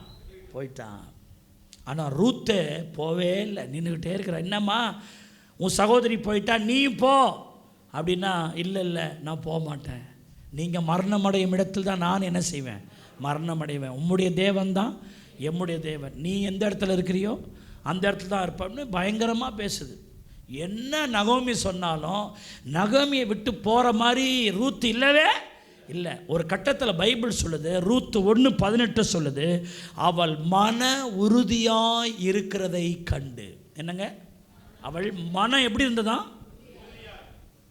ஏசுனாரு தான், இனி அந்நிய தேவனை நாடி நான் என்ன செய்ய மாட்டேன், போகவே மாட்டேன்னு. இந்த உடும்பு பிடி, குரங்கு பிடிலாம் சொல்கிறாங்க பாருங்க, அதை பிடிச்சிட்டா சீக்கிரம் என்ன செய்யாதான், விடாது. அந்த மாதிரி அவள் ஆண்டவரை பிடிச்சா பாருங்க, ரூத்தை தூக்கி உயர்த்தினார். கையை தட்டி கர்த்தரை ஸ்தோத்திரம் பண்ணுங்க. உங்க ஆசீர்வாதமே நீங்க ஆண்டவரை எப்படி பிடிக்கிறீங்கன்றதுல தான் இருக்குது. சிஸ்டர், பிரதர், சபைக்கு வரவங்களாம் ஆசீர்வதிக்கப்பட முடியாது. இயேசுவின் பிள்ளை நீ சொல்றதுனால ஆசீர்வதிக்கப்பட முடியாது. எப்படி இயேசுவை பிடித்திருக்கிறீங்க, நீங்க இயேசுவை எந்த அளவுக்கு பற்றி இருக்கிறீங்க, அதை வச்சு தான் உங்களுக்கு ஆசீர்வாதம். ஓர்பால் என்ன ஆனா, அவ கதை என்னாச்சு நமக்கு யாருக்குமே தெரியாது. ஆனா ரூத்து சந்ததியிலிருந்து தாங்க எல்லாமே வந்துச்சு. அல்லேலூயா. இயேசுநாதர் அந்த சந்ததியில் தான் வந்தார். கையை தட்டுங்க, ஆண்டவரை ஸ்தோத்திரம். எப்போதுமே இந்த வம்ச வரலாறுல பெண்கள் பேர் வராது. ஆனால் இயேசு கிறிஸ்துவின் வம்ச வரலாறு யார் பேர் வருதுங்க? ரூத்து பேர் வருது. ஏன்னா அந்த பேரை மென்ஷன் பண்ணணும்னு ஆவியானவர் சொல்லிட்டார். அல்லேலூயா. ஏன்னா ரூத் அப்படி பிடிச்சா கத்துற, நீங்களும் பிடிச்சா அப்படித்தான் என்ன செய்யணும், பிடிக்கணும். அல்லேலூயா. எங்கள் அப்பா நிறைய உடன் ஊழியக்காரங்க கூட இருந்தாங்க.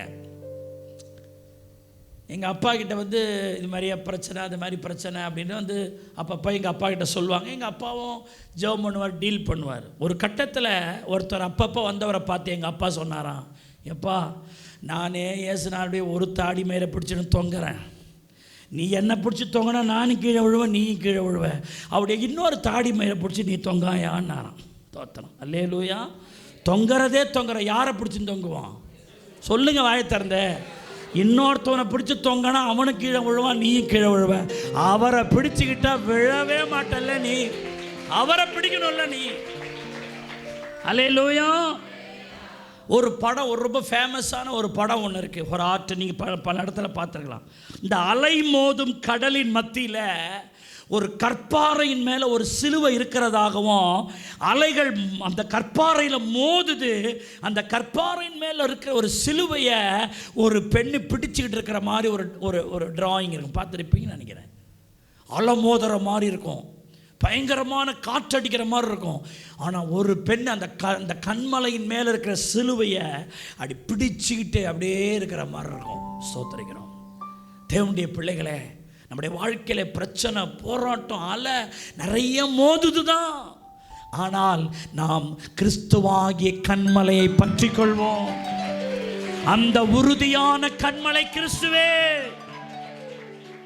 ஒரு பழைய கீர்த்தனை பாட்டு உண்டு, நான் நிற்கும் பாறை கிறிஸ்துதான், வேறு அஸ்திபாரம் மணல் தான், மணல் தான் அப்படின்னு ஒரு பழைய கீர்த்தனை பாட்டு இருக்குது.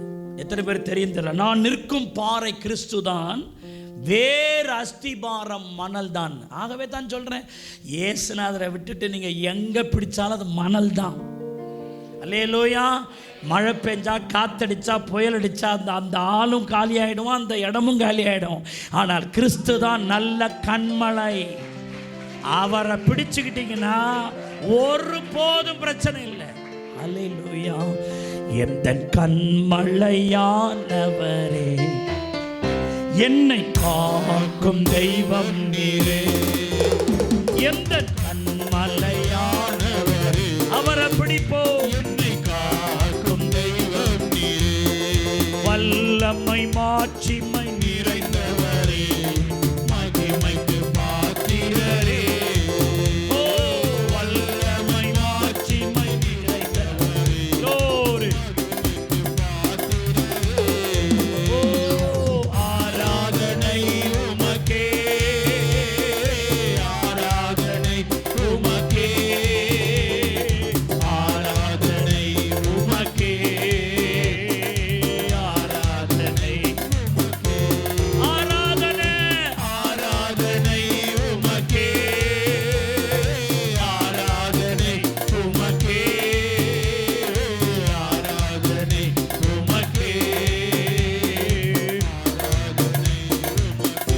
எந்த பலவீன நேரங்களில் உம் கிருபை தந்தீரையா. எந்த பலவீன நேரங்களில் உங்க கிருபை தந்தீரையா. இயேசு ராஜா என் பலனானி, எதற்கும் பயம் இல்லையே.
தீமோத்தேயு 2:19 சொல்லுது, தேவனுடைய உறுதியான அஸ்திபாரம் தான் நிலைச்சிருக்குதான், மற்றது எதுவும் உறுதியானது இல்லை.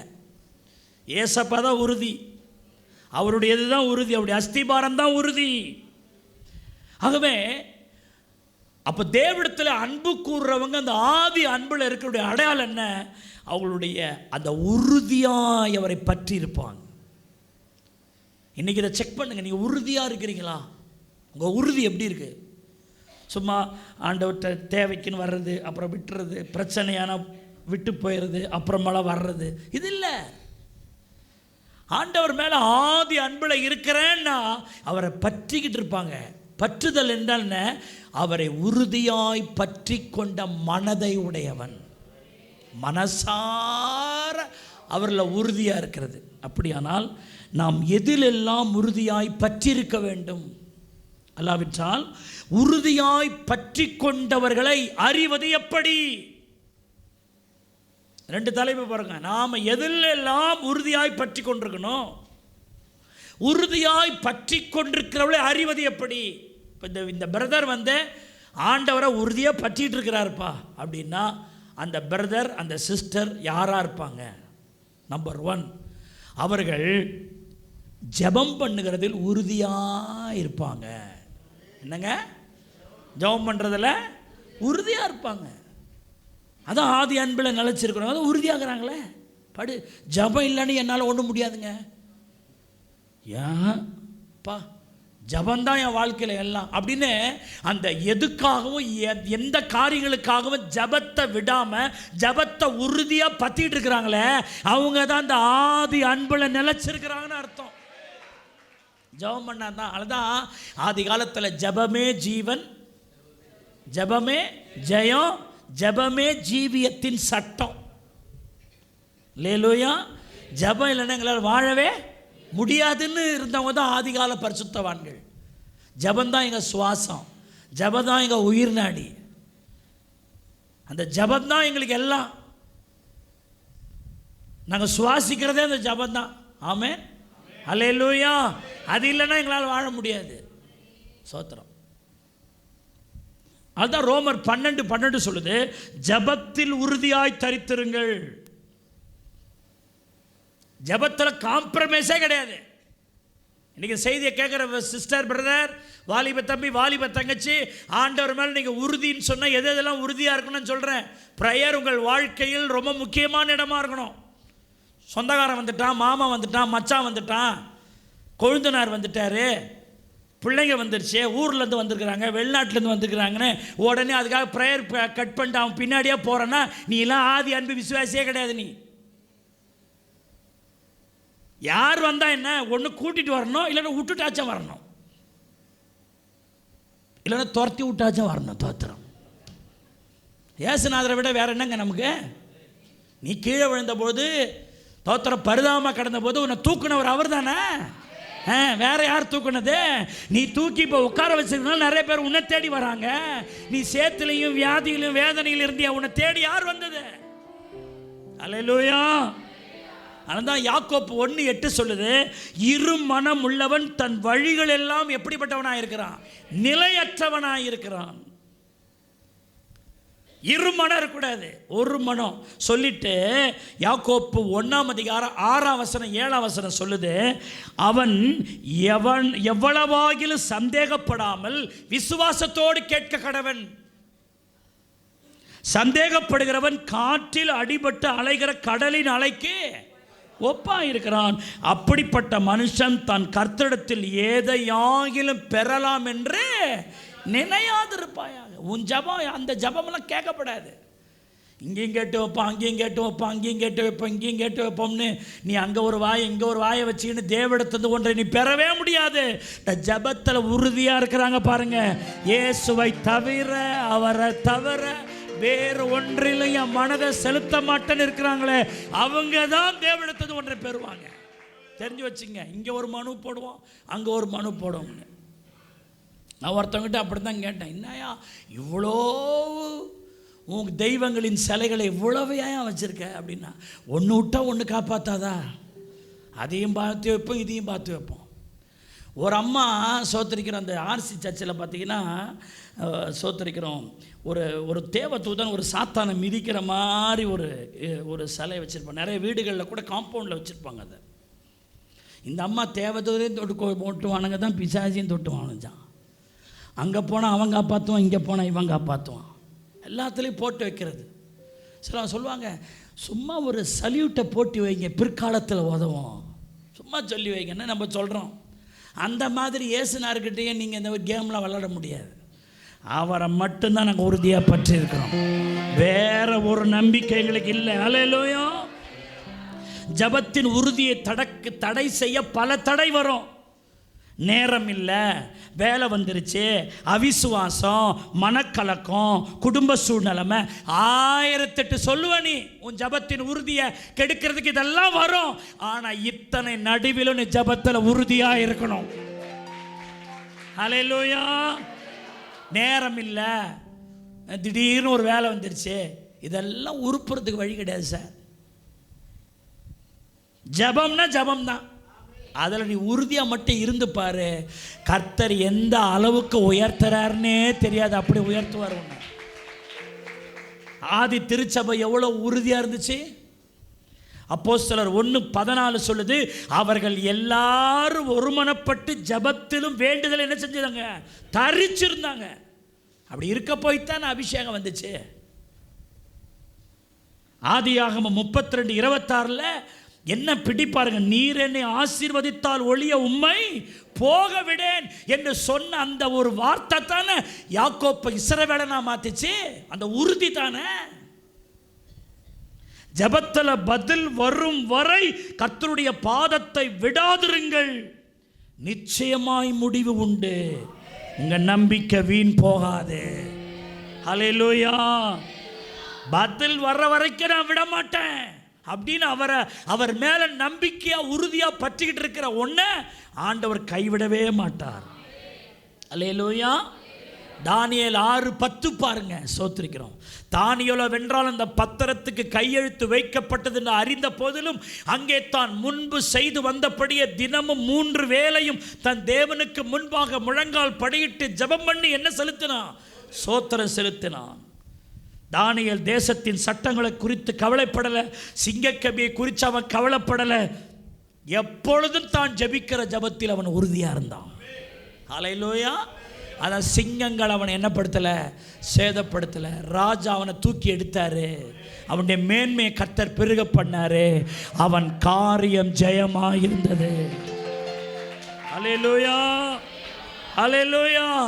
உங்கள் வாழ்க்கையில் ஜெபத்தை நீங்கள் உறுதியாக பிடிச்சிருக்கணும். எனக்கு ரொம்ப பிடிச்ச வார்த்தை, சோத்தரிக்கிறோம், யாக்கோப்பு 5:18 எலியாவை குறித்து மறுபடியும் ஜெபம் பண்ணினான்னு வரும். என்னங்க, மறுபடியும் ஜெபம் பண்ணான். சில சொல்லுவாங்க, நான் ஜெபம் பண்ணி பார்த்தேன், ஒன்றும் நடக்கலை. உங்களுக்கு ஒரு ஆன்சர், ஒரு பதில் தான், மறுபடியும் ஜெபம் பண்ணு. அல்லேலூயா. ஜெபம் பண்ணுறான், மழை வரல, ஜெபம் பண்ணுறான், மழை வரல. 6 முறை ஜெபம் பண்ணுறான். 7வது முறை ஜெபிக்கும் போது தான் உள்ளங்கை எவ்வளோ மேகம் தோண்டிச்சு. அந்த மேகம் தோன்ற வரைக்கும் மறுபடியும் அவன் என்ன பண்ணிக்கிட்டே இருக்கிறாங்க, கலைச்சே போலங்க, சோர்ந்தே போலங்க. இந்த ஜெபத்தில் உறுதியாக இருக்கிறாங்களே அவங்க தான் சாதிப்பாங்க, அவங்க தான் அநேகருக்கு ஆசீர்வாதமாக மாறுவாங்க. அல்லேலூயா. ஏனோ தானோன்னு ஜெபம் பண்ணக்கூடாது. ஜெபிக்கிறதில் சோர்ந்து போகாமல் இருக்கணும். லூக்கா 18:1. அல்லேலூயா. ஜார்ஜ் முல்லர் என்கிற ஒரு பரிசுத்தவான் சொல்லுகிறார், என் ஜெபத்திற்கு பதில் உண்டு என்ற உறுதி என்னில் வரும் வரை என் ஜெபத்தை விடாதிருப்பேன்றார். அல்லேலூயா.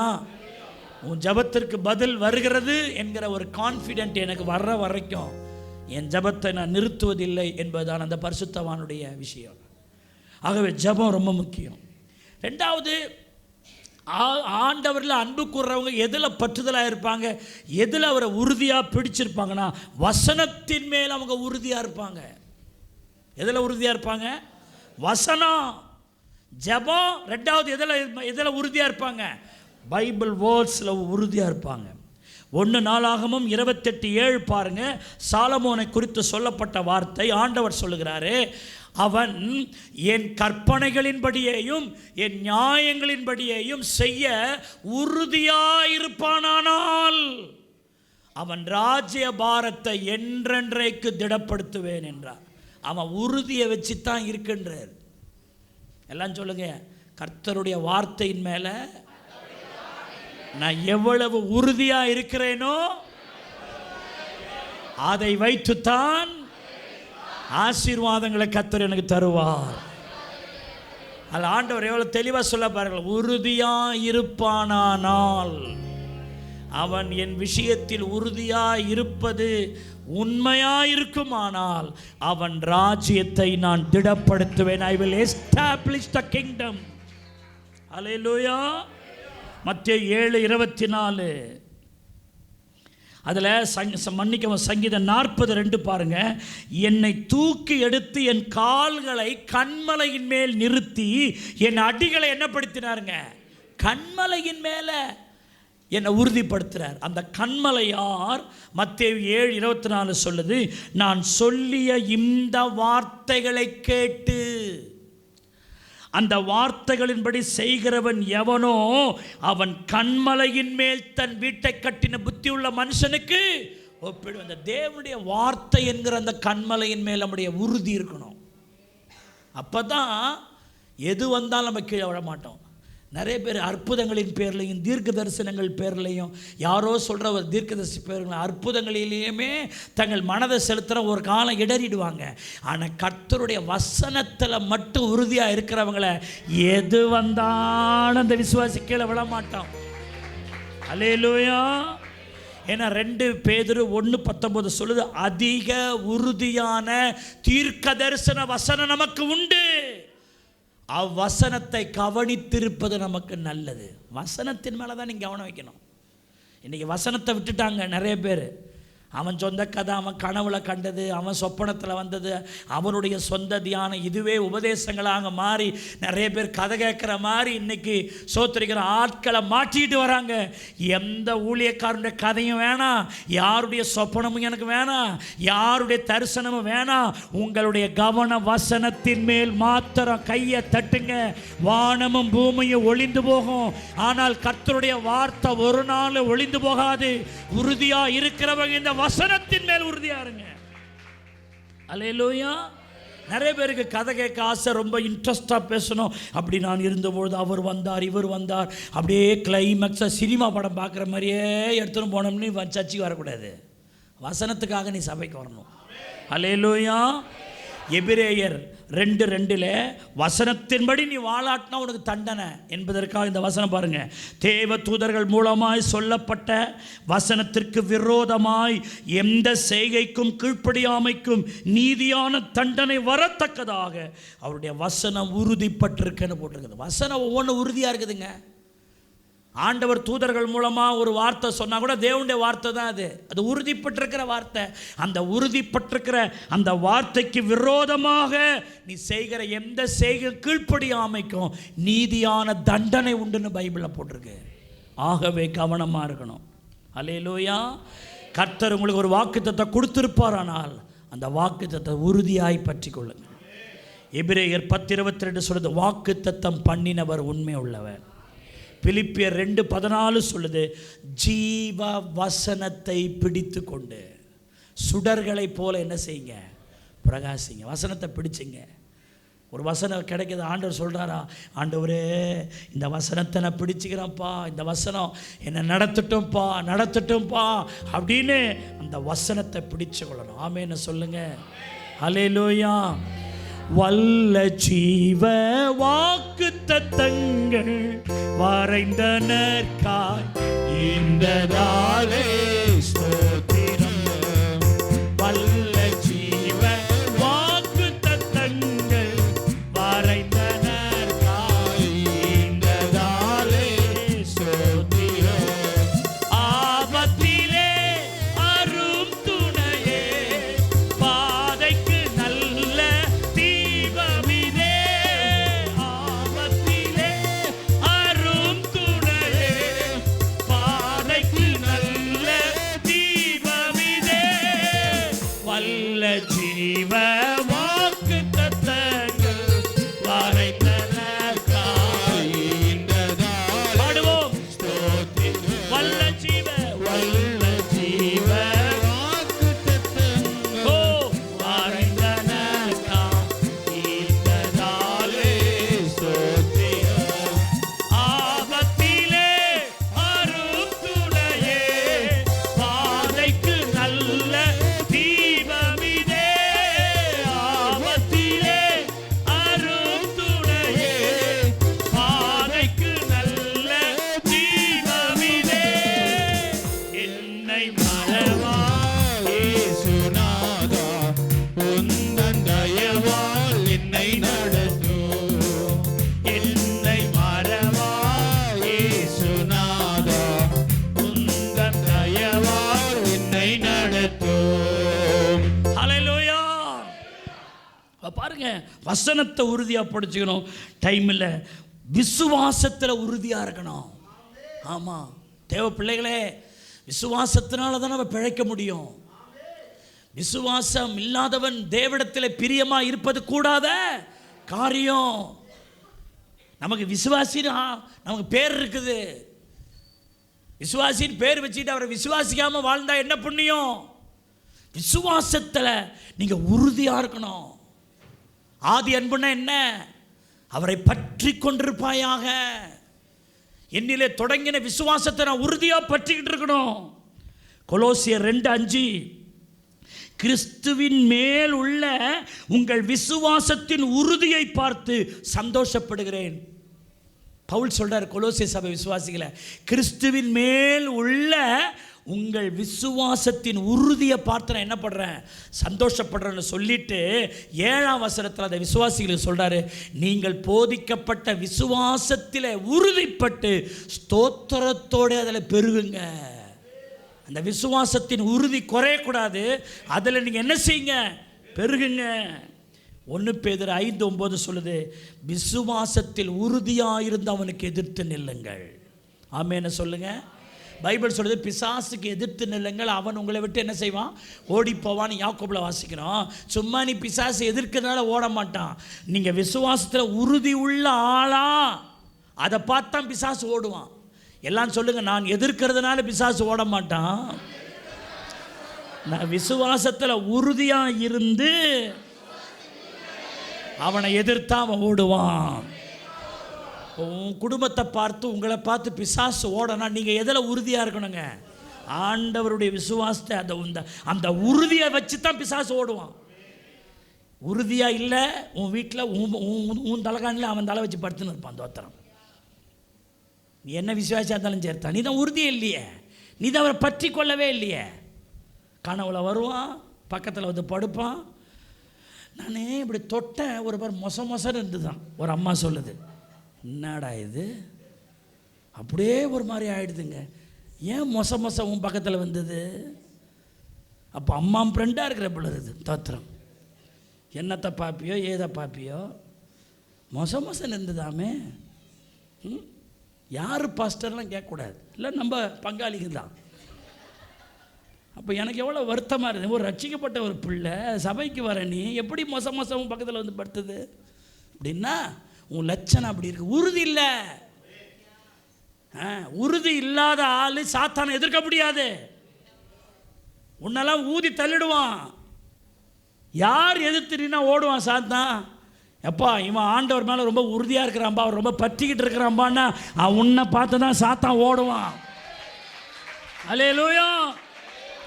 யூதா 1:20 சொல்லுது, நீங்களோ பிரியமானவர்களே உங்கள் மகா பரிசுத்தமான விசுவாசத்தின் மேல் உங்களை உறுதிப்படுத்தி கொண்டு அப்படின்னு இருக்குது. விசுவாசம் என்னங்க? எபிரேயர் 11:1 சொல்லுது, விசுவாசமானது நம்பப்படுகிறவைகளின் உறுதியும் காணப்படாத வெளிச்சம். கர்த்தர் மேலே உறுதியாக இருப்பதான் விசுவாசம். அல்லேலூயா. அந்த பெரும்பாடு உள்ள ஸ்திரீயினுடைய அந்த விசுவாச உறுதியை பாருங்கள். நான் அவர் வஸ்திரத்தை தொட்டா நான் சுகமாவேன் அப்படின்னு 12 வருஷமாக வியாதிப்பட்ட அந்த பெண்மணி, நான் கர்த்தரை தொட்டா நான் சுகமாவேன்னு சொல்லி ஆண்டவர்கிட்ட ஒன்றும் கேட்கல, ஜெபம் பண்ணல. அந்த விசுவாச உறுதி வல்லமையை கொண்டு வந்துச்சா இல்லையா? அந்த 3 புருஷன் என்ன சொன்னாங்க? நாங்கள் ஆராதிக்கிற எங்கள் தேவன் எங்களை தப்புவிக்க வல்லவரா இருக்கிறாரு. ராஜாவாகிய உம்முடைய கைக்கும் அந்த நெருப்பு 7 மடங்கு எரிய வச்சிருக்கிற அதன் கைக்கு எங்களை தப்புவிக்க வல்லவராக இருக்கிறார். அல்லேலூயா, அல்லேலூயா. நாங்கள் எதுக்கும் பயப்பட மாட்டோம். நிற்கிறான், பலகை மாதிரி நிற்கிறான். 3 பேர் எல்லாம் சாஸ்தாமா விழுந்து கிடக்கிறான். 3 பேர் மட்டும் நிற்கிறான். ஏன்னா அவன் உறுதியாக இருக்கிறான்.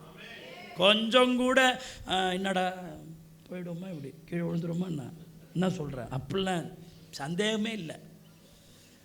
அவன் நின்றுவான், அவன் எல்லாம் நம்ம நிற்போம் அப்படின்ட்டான். அவன் நின்னவன் தான் தோத்திரம். அல்லேலூயா. பைபிள் சொல்லுது, அந்த நேபுகாத்நேச்சார் தான் முகம் குப்புற கீழே விழுந்தான தேவதாசர்களே. அல்லேலூயா.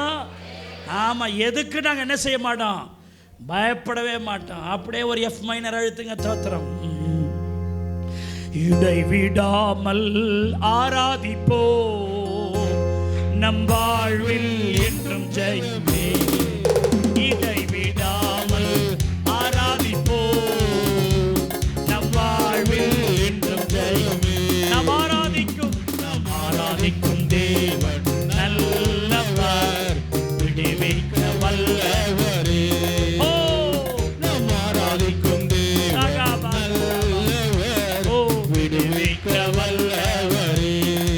எரிகின்ற அக்கினிக்கும் ராஜாவுக்கும் விடுவிக்க வல்லவரே. ஓ, எரிகின்ற அக்கினிக்கும் ராஜாவுக்கும் விடுவிக்க வல்லவரே. அன்பு கூர்வே இன்னும் அதிகமாய் ஆராதிப்பே, இன்னும் மாறும். ஹல்லேலூயா. அன்பு கூர்வே இன்னும் அதிகமாய் ஆராதிப்பே, இன்னும் மாறும். முழு உள்ளத்தோடு ஆராதிப்பே, முழு பலத்தோடு.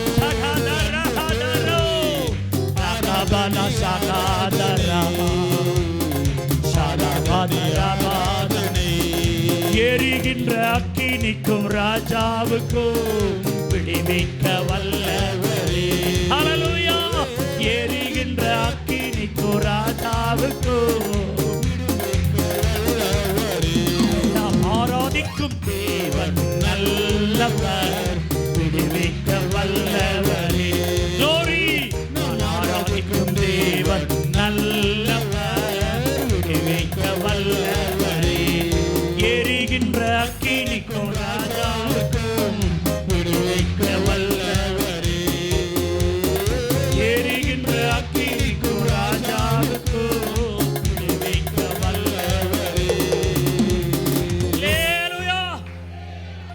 அந்த உறுதி தான் அவங்கள காப்பாத்துச்சு.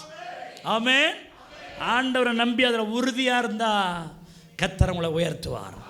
அல்லேலூயா. 4வது சொல்லி முடிக்கிறேன். ஆவியில் உறுதியாக இருக்கணும். நீங்கள் பெற்றுகிற அபிஷேகத்தில், பரிசுத்த ஆவியினுடைய அபிஷேகத்தில், ஆவியானவரோடு ஐக்கியப்படுகிறதுல நீங்கள் ரொம்ப உறுதியாக இருக்கணும். ஆவியில் உறுதி. 1 கொரிந்தியர் 2:5 சொல்லுது, என் பேச்சும் என் பிரசங்கமும் மனுஷ ஞானத்துக்குரிய நியாயவசனம் உள்ளதா இராமல் ஆவியினாலும் பலத்தினாலும் உறுதிப்பட்டதா இருக்கிறது. சில விசுவாசிகளும் பேச்சில் ரொம்ப சாமர்த்தியம் உள்ளவளாக இருப்பாங்க. பவுல் சொல்கிறார், எங்கள் பேச்சும் எங்கள் பிரசங்கமும் மனுஷ ஞானத்திற்குரிய நியாயவசனிப்பு இல்லை. ஆனால் தான் இந்த பட்டிமன்றம் பேசுகிறவன், அரசியல்வாதி, ரொம்ப பேசுகிறதுல ரொம்ப ஸ்காலரான ஆட்கள் நிறைய பேர் இருப்போம். நம்மளுக்கே ஆச்சரியம் வர மாதிரிலாம் பேசுவோம். எப்படா பேசுகிறானுங்கன்னு. அதுதான் அதில் தான் இது வருது. எங்கள் பேச்சு எங்கள் பிரசங்கம் மனுஷ ஞானத்துக்குரியதும் நியாயவசனிக்கும் முடியதில்லை. சிரிக்கிறதும் கை தட்டுறதும் இல்லை. அந்த பேச்சு ஒரு மணி எனக்கு செய்ய போகிறதில்ல. எங்கள் பேச்செல்லாம் ஆவியில் உறுதியானது. கையை தட்டு. நம்ம அந்த ஞானத்துக்குரிய பேச்சு, நயவசனிப்புக்குரிய பேச்சுக்கு நம்ம இடம் கொடுக்கக்கூடாது. அவர் பேசுனா எனக்கு ரொம்ப பிடிக்கும், அவர் பேசுனா எனக்கு ரொம்ப பிடிக்கும்னு நீங்கள் அதெல்லாம் போகக்கூடாது. எந்த இன்டலெக்சுவலும் எந்த காரியமும் ஒன்றும் உட்பட பண்ண போகிறதில்லை. நான் ஏற்கனவே அவரோட பிரசங்கத்தை சொல்லியிருக்கிறேன். உலகத்தில் பேசுகிறதெல்லாம் உன் மூளையை தொடலாம், கர்த்தர் பேசினாதான் உன் இருதயத்தை தொடும். மூளையை தொடுகிற வார்த்தை எனக்கு தேவையில்லை. என் இருதயத்தை குத்துகிற, என் இருதயத்தை உருக்குகிற, என் இதயத்தை உடைக்கிறத வார்த்தை தான் எனக்கு வேணும். அது ஆவியில் உறுதிப்பட்டதாக இருக்கிறது. இப்போ நாங்கள் பிரசங்கம் பண்ணுறோம், எங்கள் ஸ்பிரிட்டில் தொட்டால் தான் எங்கள் பிரசங்கத்தில் எடுத்துகிட்டு வர முடியும். என்னால் பிரசங்கம் நிறையா இருக்கும், அதை எல்லாத்தையும் எடுத்துகிட்டு வர மாட்டோம். எங்களுடைய நாங்கள் எதில் ரொம்ப பாடுபடுவோன்னா, என்ன பிரசங்கம் பண்ணுறதுல எங்களுக்கு பிரச்சனை கிடையாது. கர்த்தர் கன்ஃபர்மேஷன் பண்ணணும். அது ஆவியில் உறுதிப்பட்டதாக இருக்கணும். அதுக்குத்தான் அழுவோம், அதுக்குத்தான் போராடுவோம், அதுக்குத்தான் அலப்பறை பண்ணிகிட்டு இருப்பேன். நான் சந்தோஷமே இருக்காது எனக்கு. எப்போ ஒரு வார்த்தை எனக்கு ஆவியில் உறுதிப்படுது அப்போ தான் எனக்கு சோறே திறங்கும் வயிற்றுல. அப்போ எனக்கு சந்தோஷம். அப்போ ஆண்டவர் வார்த்தையை கொடுத்துட்டாரான்னு அப்போதான் மகிழ்ச்சி. ஏன்னா அந்த வார்த்தை தான் உங்களை அசைக்க போது, உங்களுக்கு ஆசீர்வாதமாக இருக்க போது. ஏன்னா உங்களுக்கு ஆசீர்வாதமாக இருக்குது, அந்த வார்த்தை தான் என்னைக்கும் ஆசீர்வாதமாக இருக்கும். என்னை பொறுத்த வரைக்கும் எனக்கே இஷ்டமில்லாத ஒரு பிரசங்கத்தை என்னாலே பண்ண முடியாது. என்னவோ ஒரு பண்ணணும், அது என்னையும் தொடாமல் உங்களையும் தொடாமல் நான் இவ்வளவு பராக்கிரமாக என்னால் பண்ண முடியாது. நான் ஏன் இவ்வளவு சத்தம் இடுகிறேன், ஏன் நான் சத்தத்தை உயர்த்தி இவ்வளவு ஊர்ஜிதமாக பேசுகிறேன்னா, அது எனக்குள்ள உறுதிப்பட்டிருக்கிறதுனால தான் நான் இவ்வளவு. இல்லைன்னா என்னையே தொடலாம் வச்சுங்களேன். நான் எனக்கும் சிலவங்க பாருங்கள், இவன் கையும் வலிக்காதான், பாம்புக்கும் வலிக்காதான். அடிக்கும்போது இவன் கைக்கும் வலிக்கல, பாம்புக்கும் என்ன செய்யலை, அந்த மாதிரியே அடிக்கிறது. தோத்திரம் போ பிசாசை இப்படின்னு சாதாரணமாக சொல்லியிருந்தா அது உன் பக்கமே சுற்றி சுற்றி வந்து இருக்கும். அடிக்கிறது கொஞ்சம் வெயிட்டாக அடிக்கிறது இல்லை. தோத்திரம். அல்லேலூயா. நேற்றுக்கு சொன்னேன், அபிஷேகம் நமக்குள்ளே எப்படி வரணும், சினங்கொண்டு அந்த ஆவிக்குரிய கோபத்தோடு வந்தால் தான் அவன் கொஞ்சமாச்சும் நம்மளை விட்டு விலகி போகான். இல்லாட்டா ரவுண்ட் அடிச்சுக்கினே தான் இருப்பான். அல்லேலூயா, ஹல்லேலூயா. சில நேரம் சில பிள்ளைகள்கிட்ட நம்ம காமாக சொல்லி பார்ப்போம், இல்லைடா மம்மிக்கு காசு இல்லை, நீ தந்து தான் ஆகணுண்ணா. பிச்சை எட்டுக்கிறவர் போத பக்கம் கம்முன்னு போயிடுவான். அது வரைக்கும் கேட்டுக்கிட்டு இருந்தவன் கொஞ்சம் காட்டமாக சொன்னவொடனே ஐயோ என்னடா அது இப்படின்ட்டு போயிடுவான். இந்த மாதிரி தான் பிசாசு. நீங்கள் பசங்களை சொல்கிறேன்னு சொல்லலை, சாத்தான் அப்படி வர. நாம என்ன சொல்லுங்கள், எங்கள் பேச்சு எங்கள் பிரசங்கம் எல்லாம் நயவசனிப்பு மனுஷ ஞானத்துக்குரியதல்ல, அது ஆவியில் உறுதிப்பட்டது. ஆமென். இந்த பரிசுத்தாவியை பெறதுக்கு முன்னாடி சீஷர்கள் எல்லாம் பயந்தாங்கொழியா, உறுதியற்றவனா. இயேசுநாரை கைதி பண்ணும்போது அவனு பிச்சுன்னு ஓட்டான் பாருங்க. ஒருத்தன் சொல்கிறான் இயேசுநார் யாருன்னே எனக்கு தெரியாதுன்ட்டான்.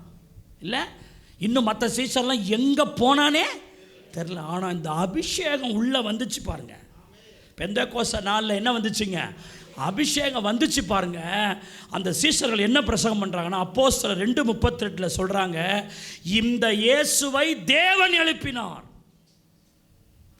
அது இன்னொரு இடத்துல கூட சொல்லுவாங்க, இவரை நீங்கள் கொலை செய்தீர்கள், ஆனால் நீங்கள் கொலை செய்த, நீங்கள் சிலுவையில் அறைந்த இந்த இயேசுவை தேவன் என்ன செய்தார்? எழுப்பினார். இதற்கு நாங்கள் எல்லாம் சாட்சிகளாக இருக்கிறோம். உறுதியை பார்த்தீங்களா? ஒரு பொம்பளை கிட்ட, ஒரு சாதாரண ஆளுக்கிட்ட இயேசுனார் யாருன்னே தெரியாதவன் சொன்னவன் அபிஷேகம் வந்தால் சொல்கிறான், இயேசுவுக்கு நாங்கள் தான் சாட்சின்றான். கையை தட்டி கர்த்தரை ஸ்தோத்திரம் பண்ணுங்க. அதான் உறுதி, ஆவியிலே உறுதி. அபிஷேகம் பெற்றவன் அந்த அபிஷேகத்தில் உறுதியாக இருக்கணும். அல்லேலூயா. பிலிப்பியர் 1:27 சொல்லுது, நீங்கள் ஒரே ஆவியினால் உறுதியாய் நின்று கிறிஸ்துவின் சுவிசேஷத்துக்கு பாத்திரராய் மாத்திரம் என்ன செய்யுங்க? நடந்து கொள்ளுங்கள். நீங்கள் ஒரே ஆவியில் உறுதியாயிருங்கள். யூதா 1:20 சொல்லுது, உங்களை உறுதிப்படுத்தி கொண்டு பரிசுத்த ஆவிக்குள் ஜெபம் பண்ணுங்க. அல்லேலூயா. ஆவியில் உறுதியாக இருக்கு. ஆவியானவர் என்ன சொல்கிறாருன்னு கேளுங்க. மனுஷன் என்ன சொல்கிறான், அவங்க என்ன சொல்கிறாங்க, அது இல்லை. ஆவியானவர் என்ன சொல்கிறாரு கேளுங்க, அதில் உறுதியாக இருங்க. ஆவியானவர் சொல்லிட்டாருன்னு உணர்வுல ஒரு உறுதி இருக்கா, அதில் அசைக்க முடியாமல் நில்லுங்க. அல்லேலூயா. பலம் அல்ல, பராக்கிரம் அல்ல, கர்த்தருடைய ஆவியினாலே எல்லாமாகும். ஆமென்.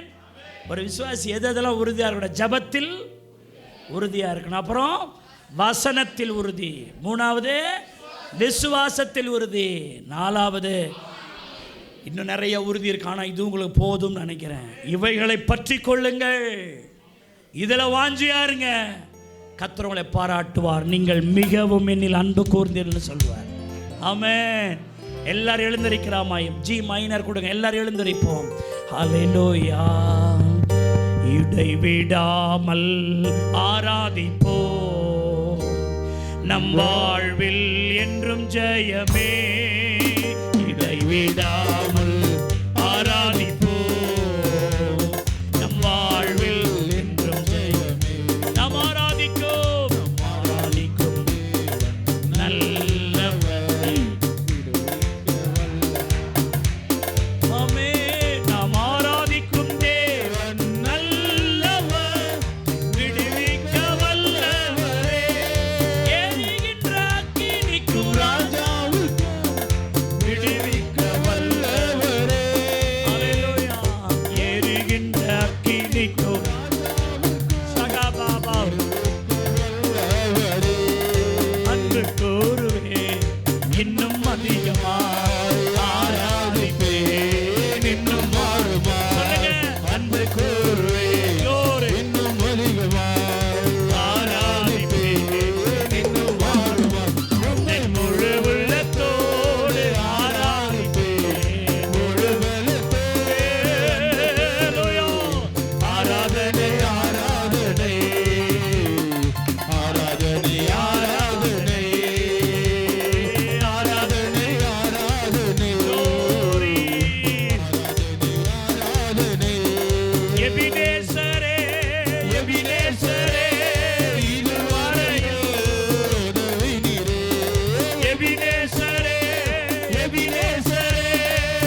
இடைவிடாமல் ஆராதிப்போ, நம் வாழ்வில் என்றும் ஜெயமே. இடைவிடாமல் ஆராதிப்போ, நம் வாழ்வில் என்றும் ஜெயமே. நான் ஆராதிக்கும் தேவன் நல்லவர், விடுவிக்க வல்லவரே. நாம் ஆராதிக்கும் தேவன் நல்லவர், விடுவிக்க வல்லவரே. எரிகின்ற அக்கினிக்கோ ராஜாவுக்கோ விடுவிக்க வல்லவரே. நம்ம ராஜாவுக்கோ விடுவிக்க வல்லவரே. நம் ஆராதிக்கும் தேவன் நல் சபாதாரா பாபா பாபா. அன்று கூறுவேன் இன்னும் அதிகமாக யாராதி. சோத்ர சோத்ர சோத்ர சோத்ர. இன்னும் ஆண்டவனை சொல்லுங்க. இன்னும் ஆகமா என் முழு உள்ளத்தோடு ஆராதிப்பேன், முழு பலத்தோடு அன்று கூறுவேன். ஆராதனை ஆராதனை ஆராதனை ஆராதனை ஆராதனை ஆராதனை. ஆராதனை ஆராதனை ஆராதனை அல்லேலூயா அல்லேலூயா. நிபாலா ராகதனபா சங்கதன மலரபா. ஜெபிப்போம். எங்களை நேசிக்கிற நல்ல பிதாவே, நல்ல அருமையான நேரத்திற்காய் ஸ்தோத்திரம். உம்மில் அன்பு கூர்ந்து உம்மை பற்றி கொண்டிருக்கிறது ஆதி அன்பில் நிலைத்திருக்கிறது அடையாளம்னு சொல்லி நாங்கள் பார்த்தோம். யாரெல்லாம் ஆண்டவர் மேலே அன்பாக இருக்கிறாங்களோ அவங்க அதையும் இதையும் இல்லை, இயேசுவை மட்டுமே பற்றி கொண்டிருப்பாங்க. அதான் ஆதி அன்பு. நாங்கள் ஜெபத்தை பற்றி இருக்கணும், விசுவாசத்தை பற்றி இருக்கணும், அல்லேலூயா, வசனத்தை பற்றி இருக்கணும், ஆவியானவரை பற்றி கொண்டிருக்கணும் என்று எங்களோடு பேசினீங்களே, அதற்காக ஸ்தோத்திரம் ஆண்டவரே. ஸ்தோத்திரம். இந்த வார்த்தையின்படியே நம்முடைய பிள்ளைகளுக்குள்ள இந்த பற்றுதல் உண்டாயிருக்கட்டும். உம்மை உறுதியாய் பற்றி கொண்டிருக்கிற மனதை உடையவன், உம்மையே நம்பியிருக்கிறபடியால் அவனை பூர்ண சமாதானத்தோடே காத்துக்கொள்வேன் என்று சொல்லப்பட்டிருக்கிறதே. அதுபோல் நம்முடைய பிள்ளைகள் அப்படி பற்றி இருக்க உதவி செய்யும். அந்த ஸ்திரியை நீங்கள் பாராட்டின மாதிரி நீங்களும் எங்களை பாராட்டும் கூட அளவுக்கு நாங்கள் ஏசப்பாவில் அன்பு கூர்ந்தாண்டு. அந்த ஸ்திரியை பாராட்டினீங்களே, இவள் மிகவும் என்னிடத்தில் அன்பு கூர்ந்தாள் என்று. கர்த்தர் நம்மை அப்படி பாராட்டும்படி கைகளை தட்டி, ஆண்டவரே நீங்க என்னை மெச்சிக்கொள்ளும்படி, நீங்க என்னை பாராட்டும்படி என் வாழ்க்கை ஜீவிய இருக்க ஒப்பு கொடுக்கிறப்பா. தொடர்ந்து நடத்தும். இந்த சத்தியத்தை நான் சொல்லியிருக்கிறப்போ, ஆனாலும் அந்த சத்தியத்தை ஆவியானவர் தான் உங்களுக்கு விளங்க வைக்கணும், உணர்த்த வைக்கணும். இந்த வாரம் முழுக்க அந்த வார்த்தைகளை தியானிக்க ஜெயம் எடுக்க உதவி செய்யும். இந்த வாரத்தில் அவருடைய தேவையெல்லாம் சந்தியும். அவருடைய ஆண்டவரே வாஞ்சையெல்லாம் நிறைவேற்றுங்க, நன்மை உண்டாகுங்க. இயேசுவின் நாமத்தில் ஜெபிக்கிறோம் நல்ல பிதாவே. நம்ம எல்லாரும் கரங்களை வச்சு சொல்லுவோம், மாரநாதா. 3 முறை சத்தமா சொல்லுங்க, இயேசுவின் ரத்தம் ஜெயம்.